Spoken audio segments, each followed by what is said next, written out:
¿Qué tal? Saludos, muy buenos días, señoras, señores. Les agradecemos que nos estén acompañando una jornada más aquí en el Mirador de Onda Cádiz de este lunes 5 de abril. También, como saben, esta Semana Santa hemos vivido esta Semana Santa muy atípica, por segundo año consecutivo, marcada por la pandemia del coronavirus, en el que las cofradías de la ciudad pues han vivido esta Semana Santa de manera especial en el interior de las iglesias y de los templos. Nosotros desde esta casa les hemos acompañado y les hemos llevado a todos sus hogares una programación especial, un espacio en directo, como saben, Puerta Santa, desde la Catedral de Cádiz, conducido por nuestra compañera Maite Huet. Y hoy lunes 5 de abril, como les decíamos, se asoman aquí en el Mirador, en el plató del Mirador, dos personas que forman parte de la Asociación Provincial de Familiares de Personas con Trastorno del Espectro Autista de Cádiz. Ellas son Isabel del Hoyo, responsable de vida adulta de esta asociación, y Luis Carreras, vicepresidente de Autismo Cádiz y persona que padece trastorno del espectro autista, TEA. Les saludamos, le damos la bienvenida, Isabel, Luis. Muchísimas gracias por acompañarnos. Gracias a ti, Marta, por invitarnos. Isabel y Luis, semana de mucho trabajo y de esfuerzo para celebrar y darle la máxima difusión posible a este día 2 de abril, el día 2 de abril, Día Mundial sobre el Autismo, de concienciación sobre el autismo, en el que vosotros, Autismo Cádiz, habéis participado de manera muy activa en la campaña de este año, que tiene por lema Puedo aprender, puedo trabajar, ¿verdad? Efectivamente. Es un día muy especial, para nosotros son todos los días especiales, ¿no? Nos dedicamos a eso. Claro. Pero es la oportunidad de llegar a muchísimas otras personas, instituciones públicas y privadas, que al poner el esfuerzo y además siendo una campaña pública a nivel internacional, tiene muchísimo más impacto. Desde vuestra asociación habéis desarrollado estos días diferentes actividades, diferentes actos para celebrar este Día Mundial de Concienciación sobre el Autismo. Una realidad, ¿no?, para mostrar una realidad que viven las personas con autismo y poner en valor sus capacidades, ¿no?, sobre todo, ¿no, Isabel? Claro, sus capacidades y su presencia, o sea, existe. Es una realidad, es una condición, no es una enfermedad ni una situación excepcional, es una condición con la que un grupo muy importante de la población, de la española, andaluza, gaditana, tienen, ¿no? Y por lo tanto existen, y como que existen, porque la prevalencia a nivel internacional es, en la previsión más conservadora, es una persona por cada 100. O sea, que es un grupo bastante considerable. Actualmente hay una revisión y la prevalencia que se establece, que a nosotros nos da como entidad responsable un poquito de miedo, una persona por cada 69, ¿no? Con lo cual es muy extraño que no tengamos más presencia en la sociedad, ¿no? Que no conozcamos a más personas con trastorno del espectro autista, que viven, que van al trabajo con nosotros, que se montan en el autobús, que están, ¿no? Porque el grupo es bastante considerable ya, ¿no? Entonces, bueno, es un día de poner más el énfasis en la existencia, en la presencia y en sus derechos y, por supuesto, en sus necesidades.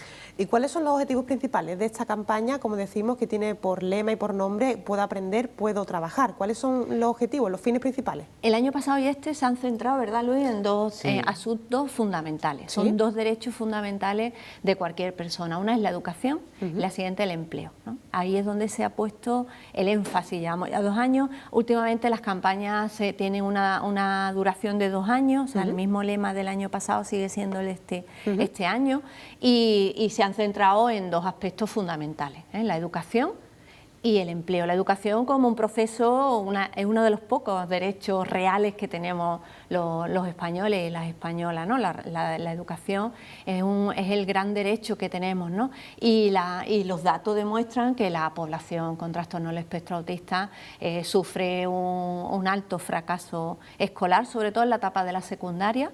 La gente abandona su derecho a la educación antes de tiempo. La gente que permanece en el sistema educativo post-obligatorio es muy bajo. Y luego es verdad que cuando accede el pequeño grupo que accede a la universidad, ahí el éxito es más claro, ¿eh? O sea, el grupo es muy pequeño, pero sí que se ve que una vez que tú llegas a esa cota de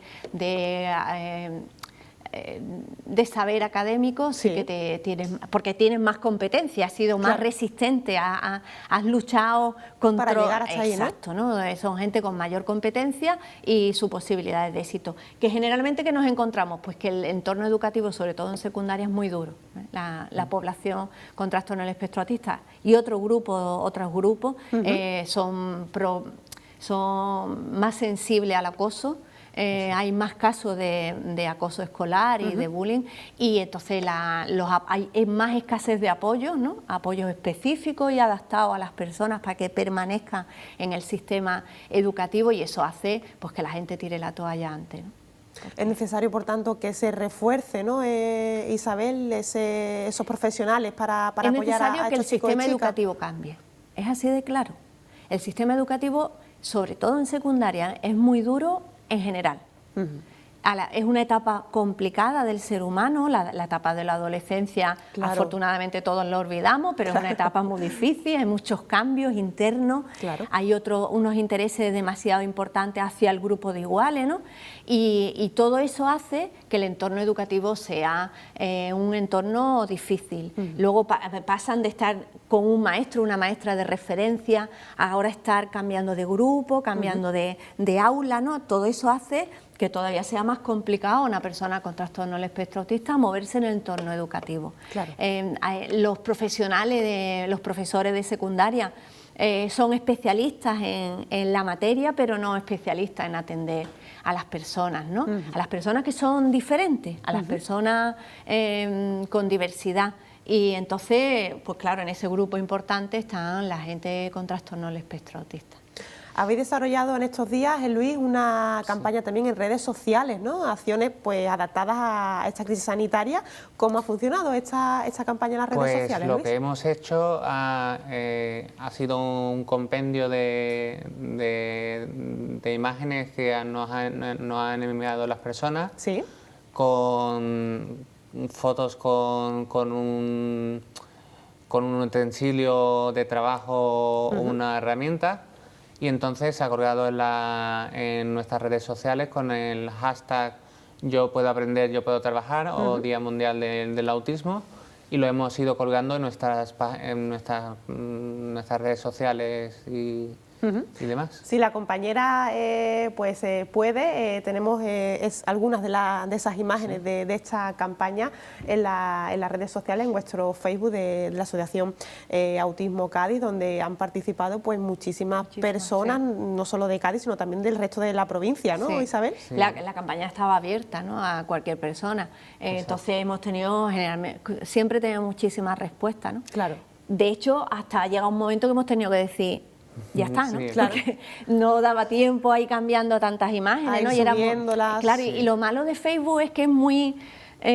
estás ahora y ya desaparece, ¿no? Entonces necesitábamos darle un poquito de cariño a todo el mundo, ¿no? Y siempre responden nuestras familias, los amigos, las amigas, las empresas colaboradoras. La verdad es que sí, que en eso hemos tenido siempre mucha suerte, muchas respuestas por parte de... Y luego también queremos agradecer a todas las instituciones que han apoyado la campaña, la segunda campaña, que es iluminar determinado edificio, el puente de la Constitución, exacto, ¿no? Que ha quedado precioso. Entonces, porque eso da mucha visibilidad, ¿no? Eso sí que, y hace falta, bueno, el apoyo de las instituciones municipales, andaluzas, incluso del Ministerio, ¿no?, para que se pueda llegar a iluminar el puente, o se llegue a iluminar distintos edificios importantes de Cádiz, ¿no? Está precioso la fuente de Tabacalera, la iluminación de las puertas de tierra fue suavecita, muy sutil, pero también la hubo, ¿no? Y el puente, claro, que el puente es que tiene una presencia que se ve desde cualquier punto de la bahía de Cádiz. Ahí vemos la fuente. Esta es la fuente de Jerez, esta es la nuestra. Exacto. La nuestra, que para de Cádiz. visibilizar y darle la máxima difusión a este día. De Cádiz, que se veía desde cualquier punto de la bahía. Esto en San Fernando, el Palacio de Congreso de San Fernando. Esta otra foto de... Todo muy bonito y, como decíamos, para visibilizar, ¿no?, y dar la máxima difusión a todas estas personas con TEA, con autismo. Y que después del Día del Autismo haya más gente que sepa que existimos, que tenemos unos derechos como cualquier Claro. ciudadano y ciudadana, y que necesitamos el apoyo de todos, que no solamente es un problema de Autismo Cádiz y de su gente, sino que es... De toda la sociedad, ¿no? Claro, es una situación de la sociedad, de responsabilidad social, ¿no? De las empresas, y con eso entramos en el segundo punto de empleo, la ¿no? campaña, que es el Sí. empleo. El empleo. Antes, cuando estábamos esperando, ¿verdad? Sí. Hablábamos de nuestra gente que dice que quieren trabajar, ¿no? Es que no hay nada que le impida trabajar. Además, ¿no? sirva de ejemplo, Isabel, discúlpame, Luis, vicepresidente y persona con Y además TEA, es ¿no? nuestro también trabaja para Autismo Yo trabajo Cádiz. para Autismo Cádiz. Exactamente, que eres técnico Técnico informático, informático, ¿no? De la asociación. también llevo el área de accesibilidad cognitiva.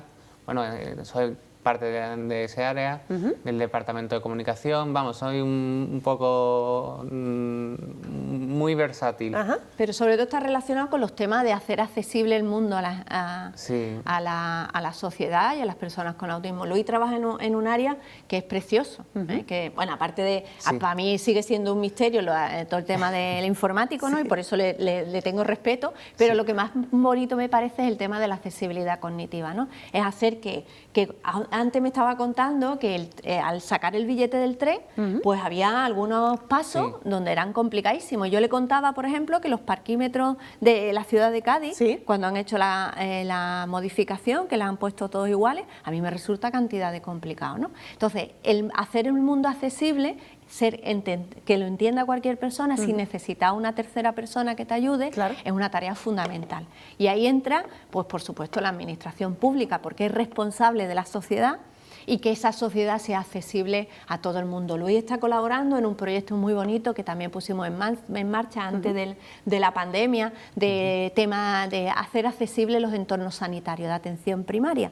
Y de hecho, en todos los centros de Cádiz están señalizados, hay señalética con pictogramas donde te informan qué espacio es ese, no con los pistos estos tan esquemáticos que no lo entendemos ni el resto de la sociedad, sino más visuales, donde te da información qué persona está detrás de esa puerta, pero además hicieron un trabajo muy precioso, muy bonito, que es todos los protocolos de salud, todo, hacerlo en lectura fácil y en pictograma, de tal manera que cualquier persona antes de ir a hacerse una prueba sepa por adelantado qué es lo que le van a hacer. Eso está disponible para las personas con autismo, pero está disponible para cualquier persona. De hecho, tiene un QR disponible a toda la sociedad, ¿no? Le viene bien a las personas con demencia, a personas mayores con Alzheimer, le viene bien a inmigrantes, gente que no dominan el lenguaje, otras discapacidades, ¿no? Con lo cual, es que Luis trabaja en un área preciosa.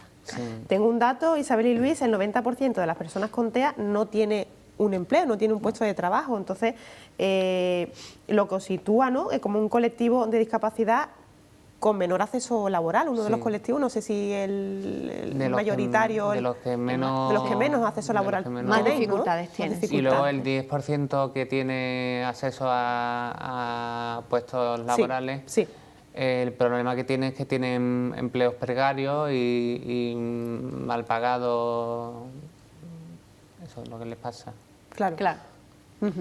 Pues muy importante, como decíais, ¿no?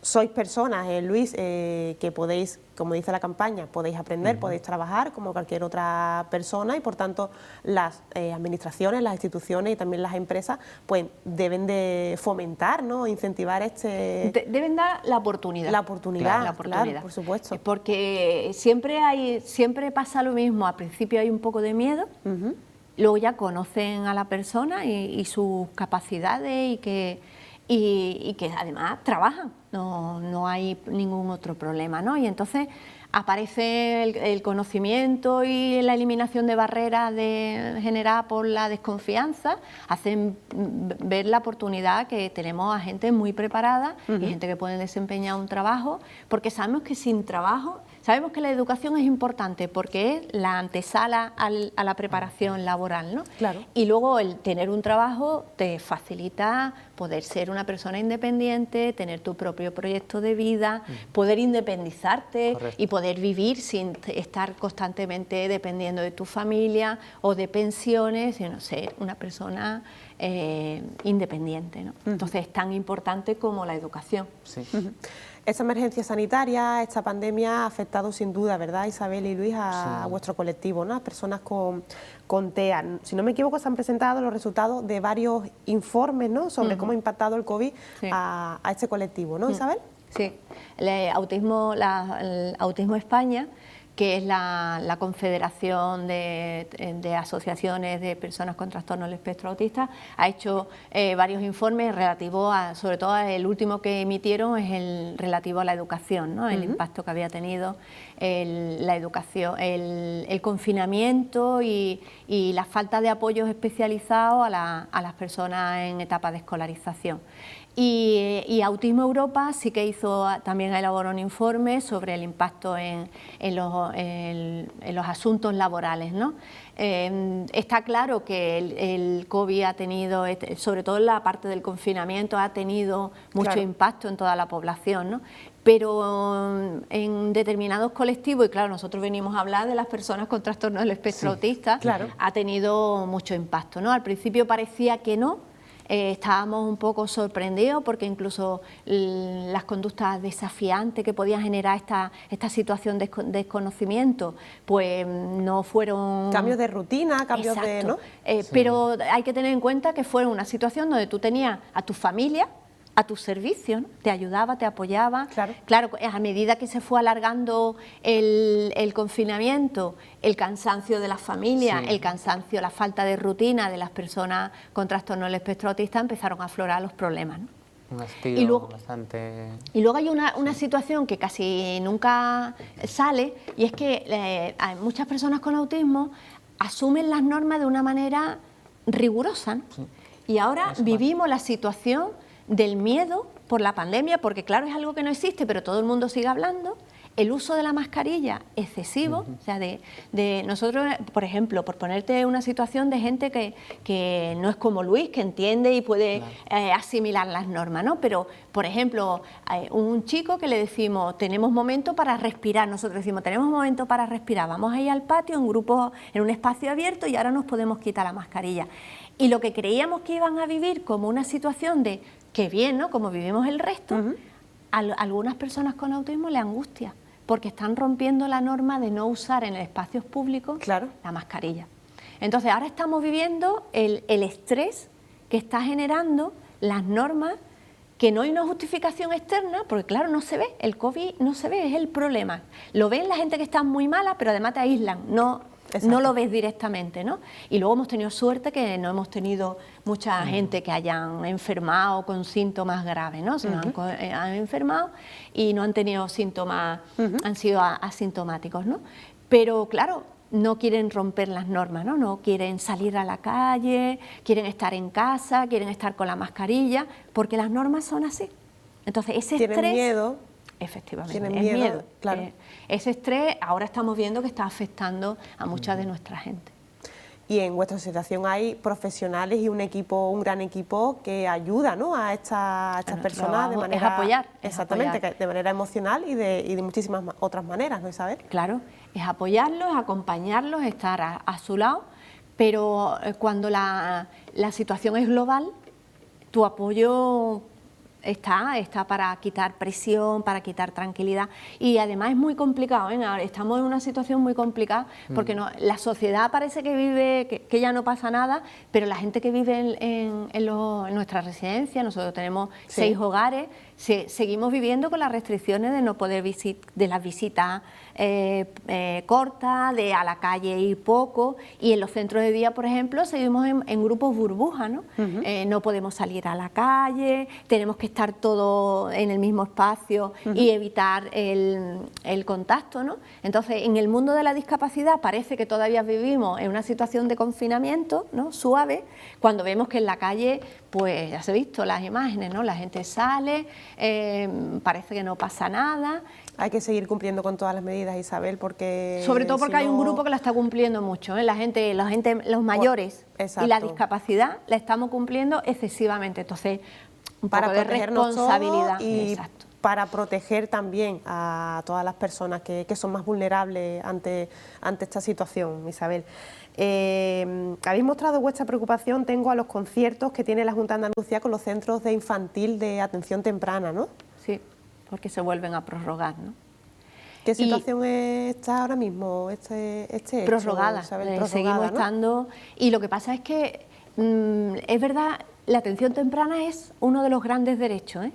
Porque además es crucial, porque sabemos que los niños y las niñas que tienen un problema del desarrollo, sea el que sea, sí, los primeros años de vida son fundamentales.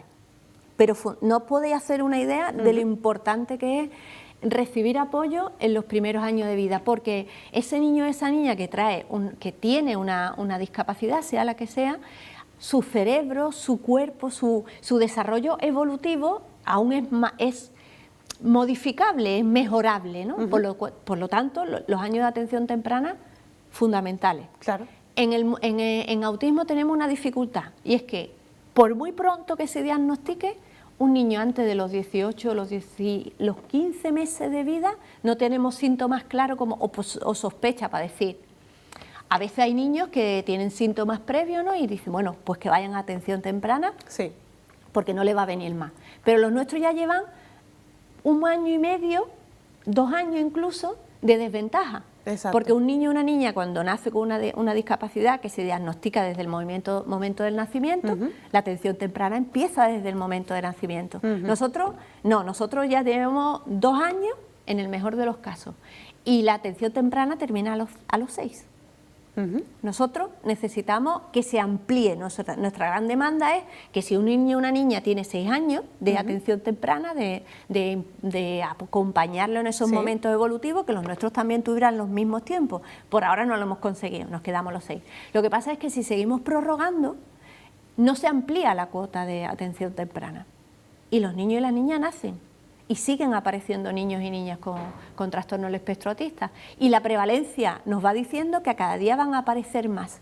Y afortunadamente se tienen mejores herramientas de diagnóstico, con lo cual se diagnostican a más niños.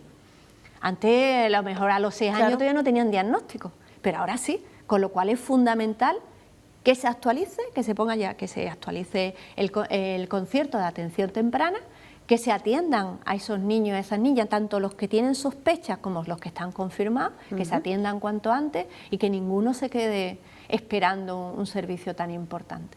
¿Y en la provincia cuántos centros de atención infantil de atención temprana existen, Isabel? En la provincia no te puedo decir, yo te puedo hablar de los que hay que nosotros tenemos. Yo vamos, ya me has presentado como vida adulta, ya soy claro, yo me adelanto, ya soy vamos, de escuchar a mis compañeras de atención temprana, sé esta problemática, ¿no? Yo te puedo hablar de los centros de atención temprana, sé que hay muchísimos centros de atención temprana, eso sí, pero específico de trastorno del espectro autista, los nuestros, no tenemos, no hay más. Tenemos en Puerto Real, tenemos centros de atención temprana, en Algeciras. Está en marcha, estaba pendiente de la ampliación del nuevo concierto, pero está todo preparado, y en Jerez. Esos son los sitios donde nosotros tenemos centros de atención temprana. No quita que también los demos en Algeciras y en Cádiz, pero de manera privada. Porque hay padres que al final recurren a la atención temprana privada, por lo que sea, porque no han recibido, porque no le gusta o porque quieren completarlo con una atención temprana generalista, ¿no? Entonces, nosotros lo que tenemos son cuatro puntos donde damos atención temprana, con la idea de cubrir el ámbito más amplio de la provincia de Cádiz. Pese a la pandemia, Isabel y Luis, seguís abriendo las puertas y mantenéis todos vuestros recursos, vuestros servicios y herramientas a todas estas personas y a las familias, que no nos olvidemos que es una asociación como muchísimas otras, ¿no?, que fueron creadas por familiares de personas con TEA, ¿no? Sí. Nosotros incluso en la pandemia mantuvimos la actividad, Bueno, los servicios de hogares no había más remedio. Otros servicios los mantenimos, los subimos teniendo de manera telemática y apoyando a la familia telefónicamente, a través de videoconferencias. Hubo un servicio de urgencia, de guardia, para las familias que se sentían un poco desesperadas o que necesitaban apoyo, o cosas tan... para atender cosas de la vida misma. Por ejemplo, teníamos una chica que hacía la comunión y estaba súper ilusionada con su comunión. Claro. Pero no hubo comunión. Entonces eso era Tuvo imposible. que cancelarse y aplazarse, ¿no? Las compañeras del equipo de guardia le hicieron una historia social, contándole qué había pasado, que no pasaba. Claro, y el problema no era que no hiciera la comunión, sino que no sabía cuándo lo iba a hacer. Claro, esa incertidumbre de cuándo voy a poder celebrar mi comunión, ¿no? Exacto, no era tanto, podía entender que había una situación y que no podía, pero cuándo iba a hacer la comunión. Entonces le hicieron una historia social sin comprometernos mucho, porque el obispo no decía cuándo iban a hacer las comuniones, pero diciéndole que iba a haber comuniones, que no se preocupara, ese tipo de situaciones que nos puede parecer una tontería, pero para esa chica era romperle el mundo, rabieta, llanto, tristeza. Entonces hubo un servicio de urgencia. En cuanto que pudimos, retomamos la actividad presencial y seguimos también manteniendo la telemática a las familias que así lo querían, ¿no? Las personas que así lo querían. Y hasta el momento, ¿verdad, Luis? Seguimos atendiendo, nos hemos cerrado las puertas. Y los que han estado mantenidos cerrados están abriendo ahora. Todos ya están ahora mismo abiertos. Sí. Desde el que quizás más tardó en abrirse, que tuvimos que cerrarlo durante un tiempo, fue el de ocio, porque además fue el primero que tuvo un caso COVID y tuvimos contagio. Claro, pero es más complicado en la comunidad, y entonces pero ahora mismo todos están abiertos y con deseo de ampliar y de dar servicio a todas las personas que lo necesiten. Claro.